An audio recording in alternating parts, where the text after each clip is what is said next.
Be ready. 5 seconds. Start.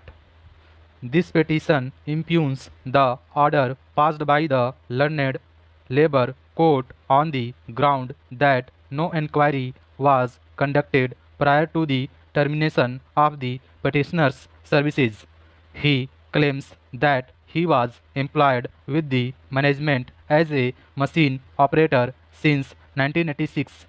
The records of the management were seen by the learned Labour Court and it reflected that he was employed as a helper and not as a machine operator. This evidence of the management was not disputed by the petitioner. The management's version was believed by the learned Labour Court to the extent that the workman was a habitual absentee and from time to time he would on his own not report to work.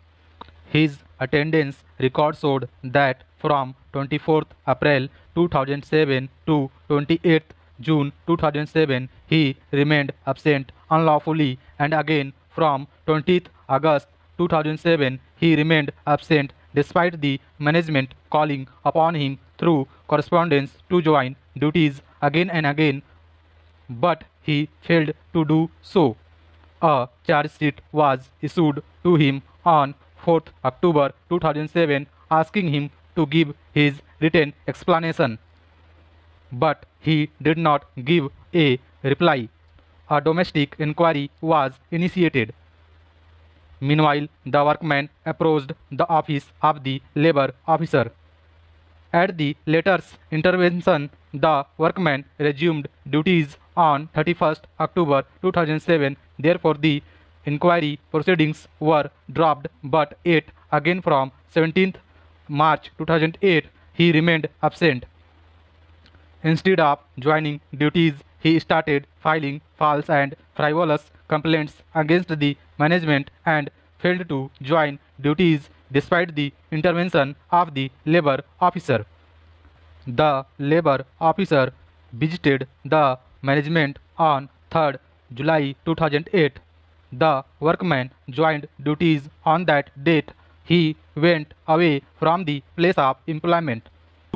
The logical issues to be examined would be whether the workman had voluntarily abstained from reporting to work with the management or whether his services were terminated illegally, whether he was entitled to any benefits as a result, and if yes, whether he was entitled to reinstatement or his services and consequential benefits.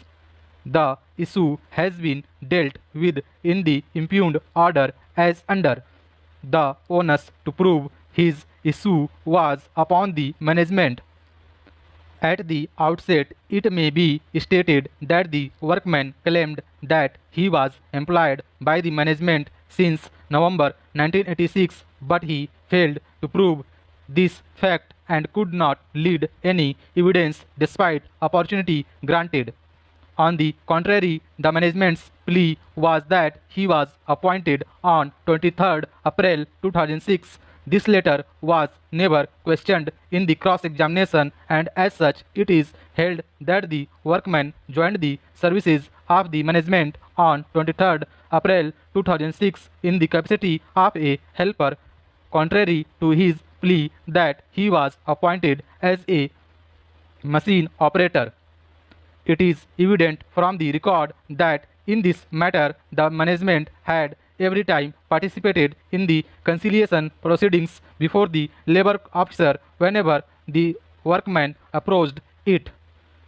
Not only that, every time the workman absented himself or, as alleged, was removed from services, he was asked to join the service-wide written communication, which are also part of record and have not been challenged in cross-examination. Similarly, the management has also placed on record the attendance sheet on the workman, which has again never challenged in the cross-examination of and has thus attained finality. According to the management, the workman absented from his duties, and when he was reprimanded, he gave an apology letter wherein he accepted his said absence.